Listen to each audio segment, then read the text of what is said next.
Hello, everyone. Dr. Nick Verma here with another edition of Things I Didn't Learn in Med School. Today, I want to talk about a few things that have put me in a deep process of thought in the past few weeks and past few days. A lot based around some of my insecurities and where I'm at in my life, my practice, and where I want to take things.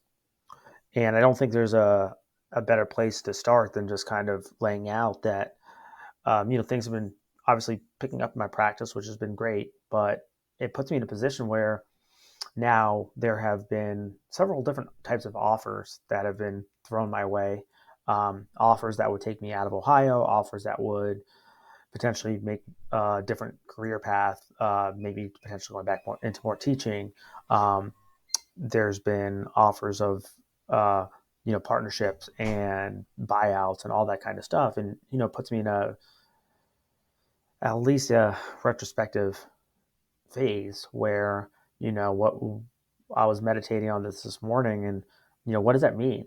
Like where would I take myself, and what do I want out of life? And the biggest thing that came down for me, and I apologize if this seems to be a little bit deeper and more philosophical, but the concept is there's some therapeutic value in this for me as well, and I know that's selfishly to say, but it comes down to if I were to choose one of these options, and I'm not saying I will or won't, and that's why I'm kind of being vague about what the offers and opportunities may be.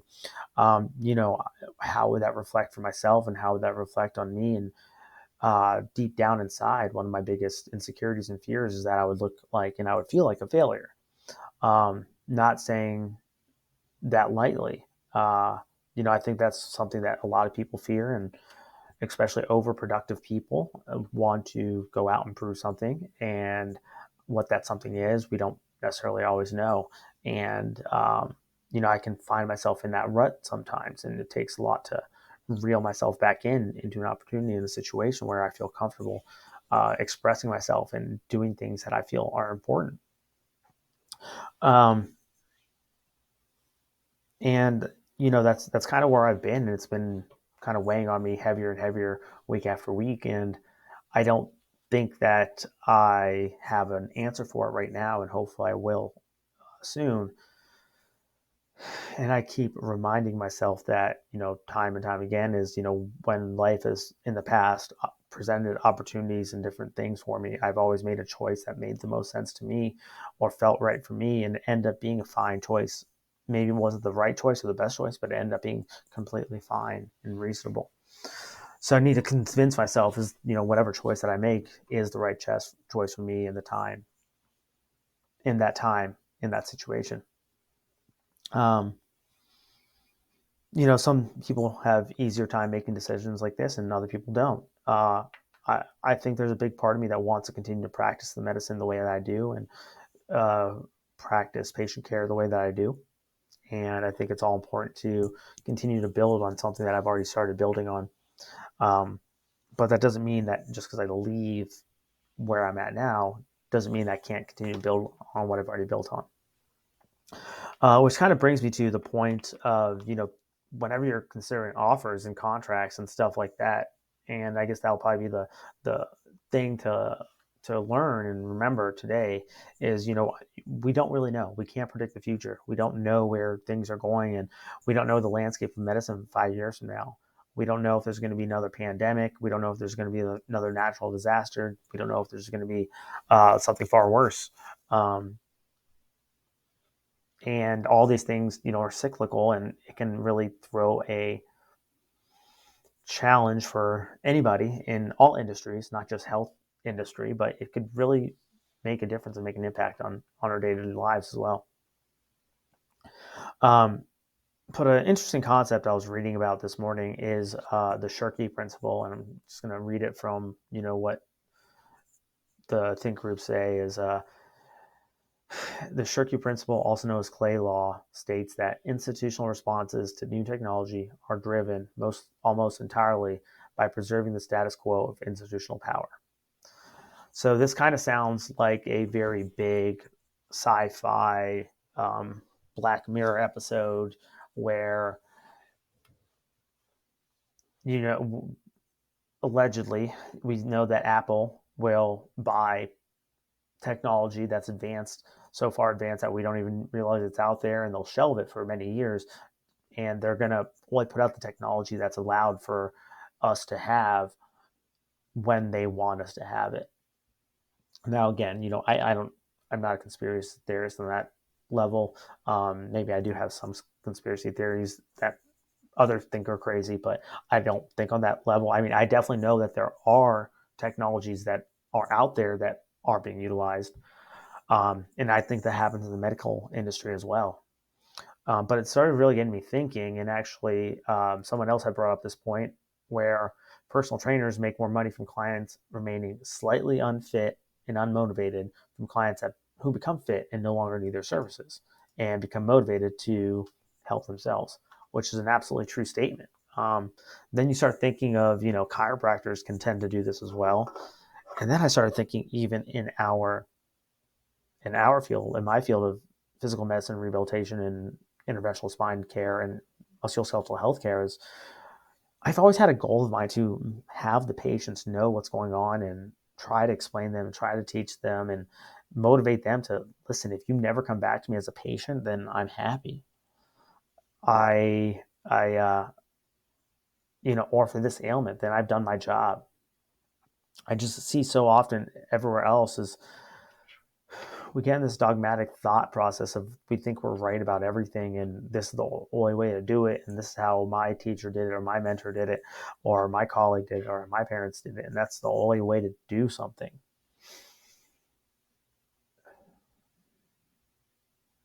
And I think a lot of people mean well when they try to help out in these situations, but I don't always think that they know where their shortcomings are when they're trying to help us out.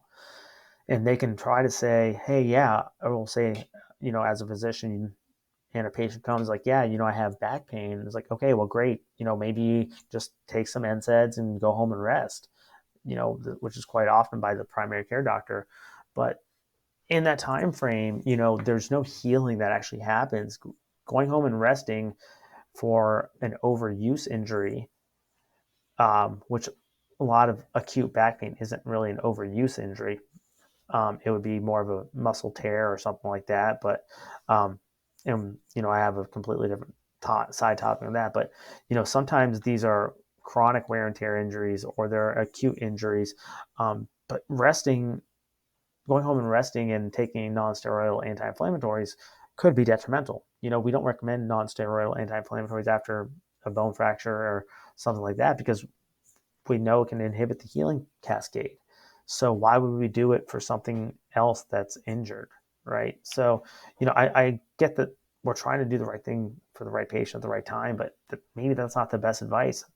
I quite often recommend movement to tolerance and see how much you can move and get around, because the more and more chronically you complain that the back pain or something else is keeping you from at bay, then it's going to keep you at bay. And there's plenty of examples of this, but out there where I can see a patient in clinic and ask them, why don't your knees hurt?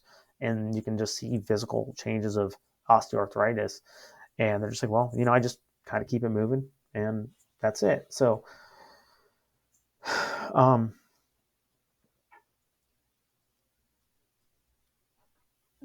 it's the Shirky principle just keeps coming to mind of, there what are other ways that we're holding our patients back and holding ourselves back even. Um, from a practice standpoint or an individual standpoint, as a career standpoint, it's, are we holding ourselves down in these institutional uh, centers of a medical university or big orthopedic spine surgeries or big endoscopic or GI groups or multi-specialty groups? Are we holding ourselves down from this status quo of institutional power? Is that what's going on? And I'm also not suggesting that this is necessarily always a bad thing. Sometimes control of these things can help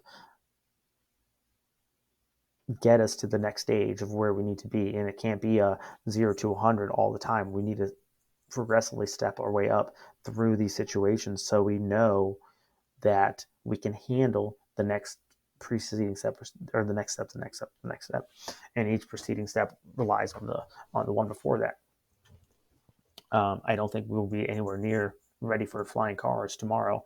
I'm not saying that we have the technology or not, but I think that would, that's a pretty broad example. Is like we wouldn't even know how to make traffic laws for something like that. Um,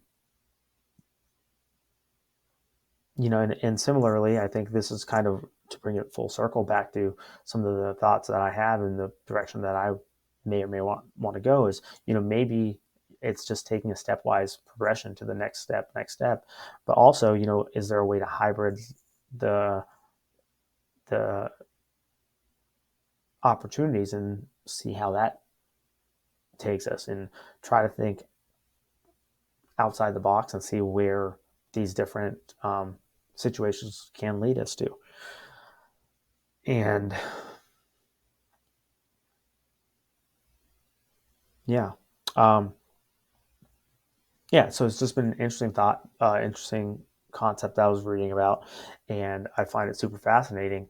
And it makes you sit down and wonder a lot about um, other things out there that are holding us back, and whether it be our own insecurities and fears. Um, and I think a lot of times that could be wrapped up into these principles, the Shirky Principle, for example, because if you have some sort of deeply seated insecurity that you're not even aware of, and then you want to sit here and try to outwardly blame institutional status quo for the reason why that you're not advancing in your field, or you're not making a difference, or you're not making as much money, or not getting as much time as you want, then this could make a pretty cynical view of the world externally, and internally.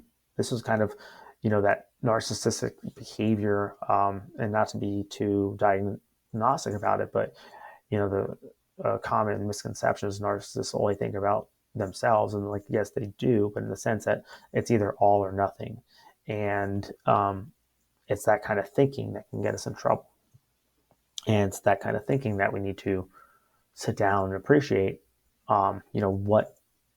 What is in between, what's it in for other people, and sometimes that narcissistic behavior is that maybe they do so much for other people that they neglect themselves, and this can in itself cause problems and issues for individuals and organizations. So anyway, this past week we were at the Aspen conference down in Miami. It was an absolute blast of a time. Met so many great people, caught up with so many good friends, caught up with some of the physicians that I admire in the community, some of the device and technology companies out there.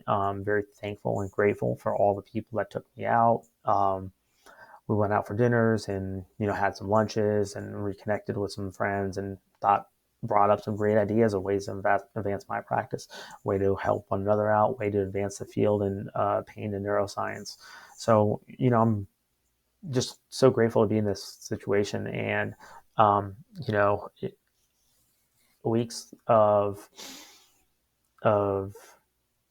I don't want to say despair, but weeks of questioning myself and what I'm doing leading up to that event, and then having physicians that I admire coming up to me and being appreciative of what I do and what my voice is and what I say, and that makes me feel good that I'm helping out. And then what's even better is like the medical students and the residents and the fellows that were coming up to me and asking for advice, just out of the blue, or coming up to me say, "Hey, thanks for what you do," and that's gives me a lot of motivation to do these kind of videos and keep coming back. So I appreciate that. And if you have questions, feel free to reach out anytime. I'm happy to give chat and talk and give you my advice if it's right or wrong, or take it or leave it. And as always, if you have questions or comments, please drop them in the comment section below, and we'll talk to you soon. Bye.